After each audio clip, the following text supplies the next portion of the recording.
O complexo dentina-polpa é uma unidade biológica que tem 3 características em comum entre elas.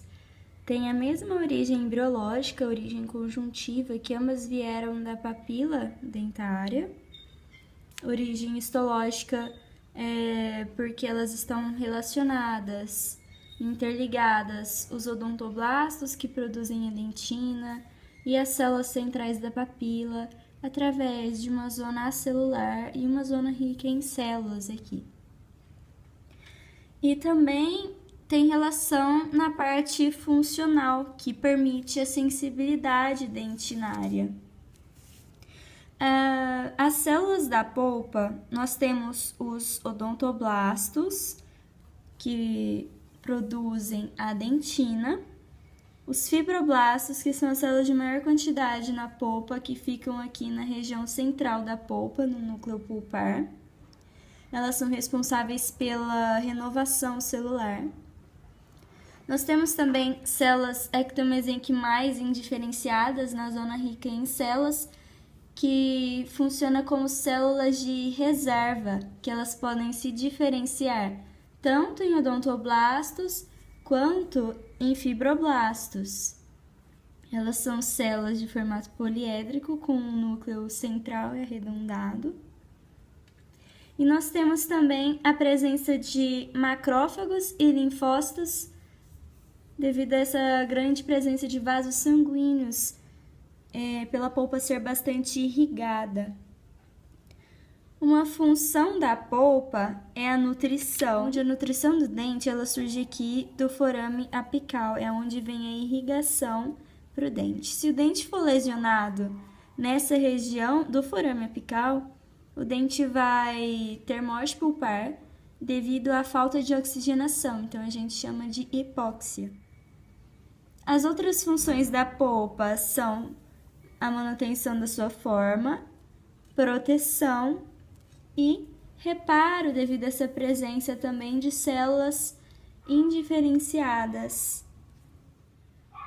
Conforme o dente vai ficando mais maduro, ele vai sofrendo algumas modificações etárias, como por exemplo, a diminuição do espaço aqui da polpa e o aumento da camada de dentina, onde devido a estímulos fisiológicos, como a mastigação, a gente vai acabar estimulando a produção de dentina e diminuindo o espaço da câmara pulpar.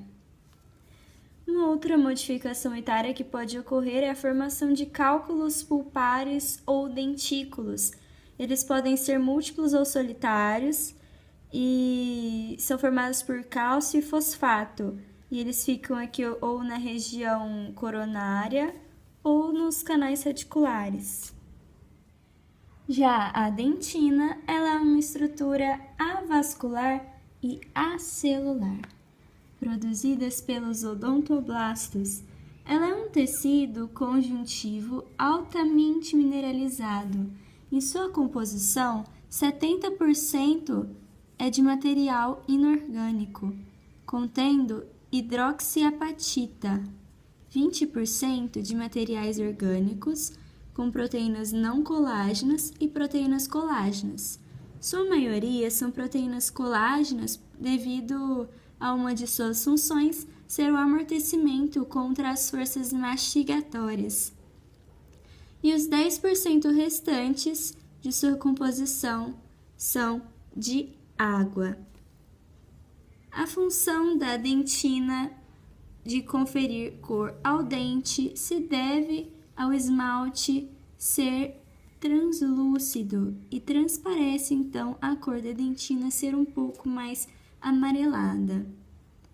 Conforme ela vai amadurecendo, em pessoas mais idosas, por exemplo, os dentes, a gente pode observar que eles são mais amarelados do que os dentes decíduos, por exemplo, porque a quantidade de dentina é muito maior, porque a gente está produzindo dentina ao longo de toda a nossa vida devido a esses estímulos fisiológicos das forças mastigatórias.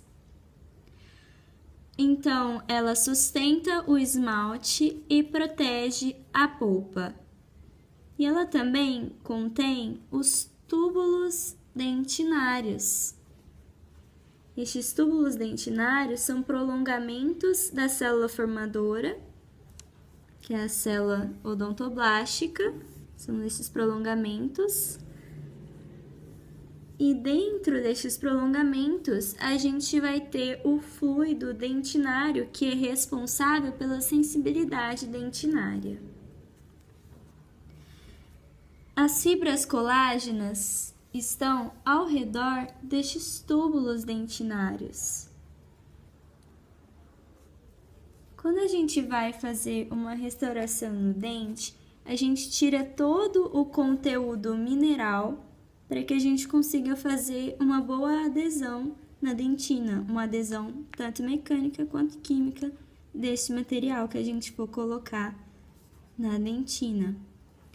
E existem dois tipos principais de dentina, a dentina coronária e a dentina radicular. Por que a gente fala que elas são diferentes? Porque elas são formadas em momentos diferentes. A dentina coronária é aquela que vai surgir dos odontoblastos, diferenciados através dessa inversão de polaridade das células do epitélio interno, na diferenciação da forma da futura coroa.